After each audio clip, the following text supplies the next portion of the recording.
Bom dia, boa tarde ou boa noite, sejam bem-vindos a mais um vídeo do canal. Eu sou Cleiton Mo e hoje eu vou trazer mais uma história brasileira, mas nesse caso não só brasileira, também é paraguaia. Tá, vocês vão entender. Eu vou falar um pouco da origem da criação de acordo com os Guarani Mbió, acho que é assim que se pronuncia. E eu vou trazer a visão deles de mundo, que eu acho bem interessante e bem peculiar. Então vamos começar. Bem, primeiramente, situar, né? Os Guarani são divididos em vários povos, em várias vertentes diferentes, né? E nessa que eu vou falar é a que eu li nesse livro aqui, chamado Tupã-Tenodé, que é feito no estudo dos que falavam Mbió, que é um povo que tinha do Paraguai, uma parte do Paraguai, ocupava na verdade o Paraguai inteiro, pelo que eu já estudei, que eu pesquisei, e eles chegavam até uma parte aqui do Brasil, se não me engano, até São Paulo. E eles tinham essa cultura. E eu acho a mitologia deles muito particular. Eu já falei em outros vídeos aqui, na parte da origem do homem, né? Da parte da mitologia e da ciência. Inclusive, vão lá assistir, depois de acabar esse vídeo. E aqui eu vou trazer um pouco mais a fundo sobre a crença. No começo de tudo, como boa parte das mitologias começam, havia um nada, né? Tinha nada. E fez-se Nhamandu, também conhecido como Tupã-Tenodé. O imaterial, o impalpável ou alguma coisa desse tipo. Ele fala que Tupã-Tenodé é basicamente a expressão de Nhamandu. É quando o Nhamandu se faz presente e ele aparece ali da natureza. Não fisicamente, não palpavelmente, não como um ser humano ou como uma criatura em si, mas que ele está espiritualmente presente. Então, Tupã-Tenodé é essa expressão dele, né, que vai ser representado ali. E aí, ele, ao se fazer, o próprio movimento dele se fazer, ele encarna como algumas coisas, todas elas sempre muito espirituais, como uma coruja, que para alguns povos indígenas é chamada de mãe da noite, né? E nesse caso, ele assume uma forma de coruja como se fosse aquele que está cuidando daquele ambiente. Disse que o vento começou a soprar e aí o tempo e o espaço começou a andar. A partir do vento, do vento andando, circulando, foram acontecendo as coisas. E essas coisas foram se tornando em medidas de tempo, aonde foram se tornando horas, dias, tempos, minutos, enfim, aí vai. Dias, anos, eras, pá. A partir disso, algumas coisas começaram a ser criadas, mas não muito estabelecidas ainda. Ele enraizou no que viria a ser o mundo, como uma grande árvore que floriu e se espalhou, como se fosse uma representação da Mãe Terra. E assim, ele ocupou toda a área a qual ele decidiu criar e fazer aquilo. E todas as flores foram desabrochando até que ele fez surgir dentre eles algo como mais terreno, vamos dizer assim, como uma expressão de um colibri, que também é dito para alguns outros povos, como alguns incas e alguns povos que habitavam os Andes, acreditavam também no colibri, inclusive em Nazca tem lá o desenho do colibri e até associam que provavelmente tem um ancestral em comum, e a gente aí fica pensando, é uma interpretação comum porque eles tinham um ancestral em comum ou é alguma coisa mística que a gente simplesmente perdeu, né?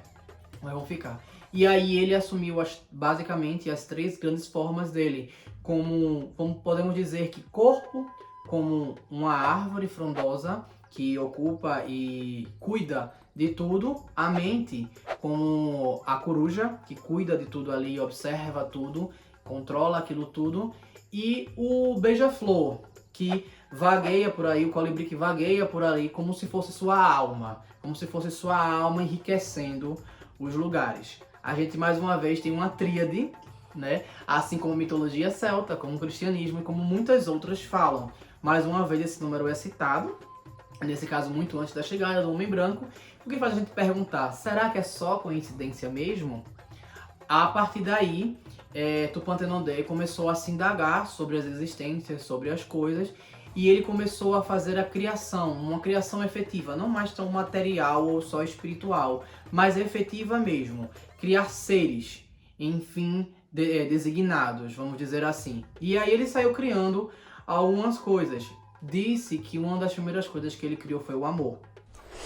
Que fofinha! E a partir do amor, ele usou o amor como matéria-prima para poder criar outras coisas.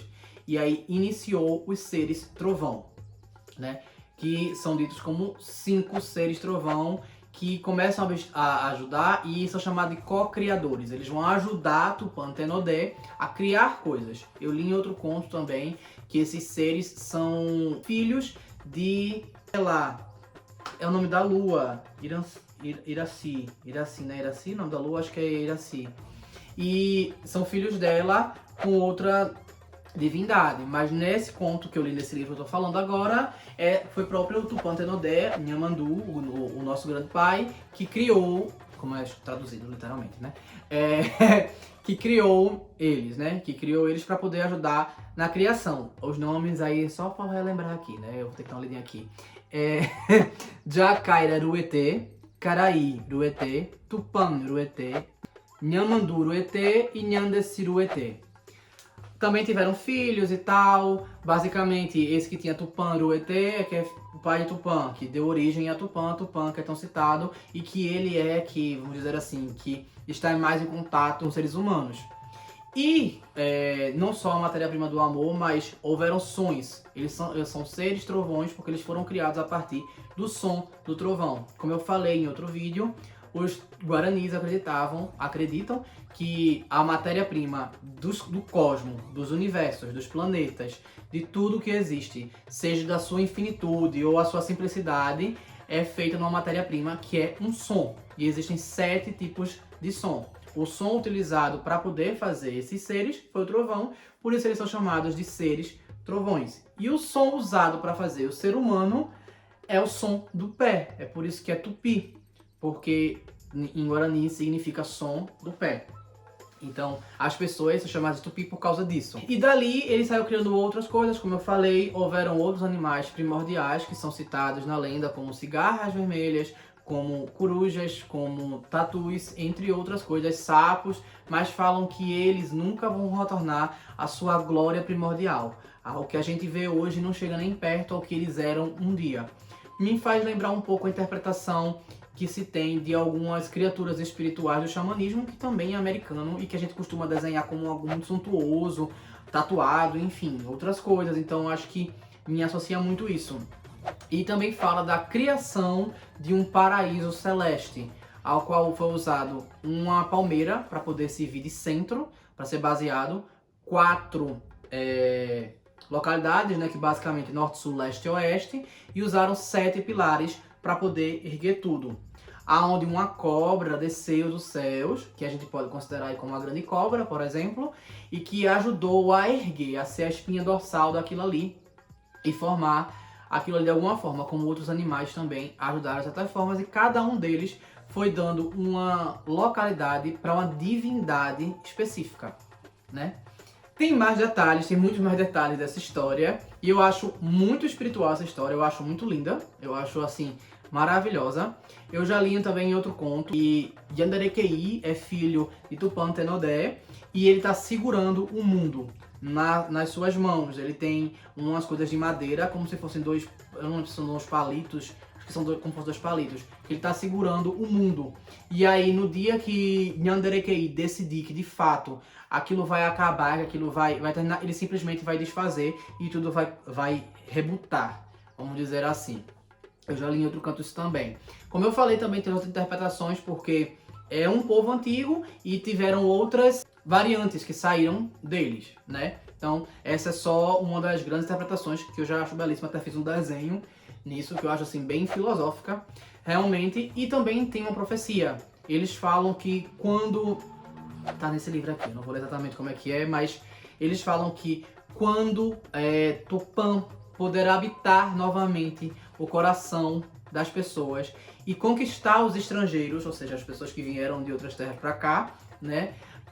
Um novo tempo começará e as coisas vão reiniciar. Então, basicamente, ele está prometendo que um dia, quando as pessoas voltarem para o passado e ouvirem os indígenas locais, né, os povos originários, as coisas vão mudar e a gente vai ficar mais espiritualizado e vai alcançar um novo estágio evolutivo, espiritualmente falando. O que é que vocês acham a respeito disso? Eu acho lindo!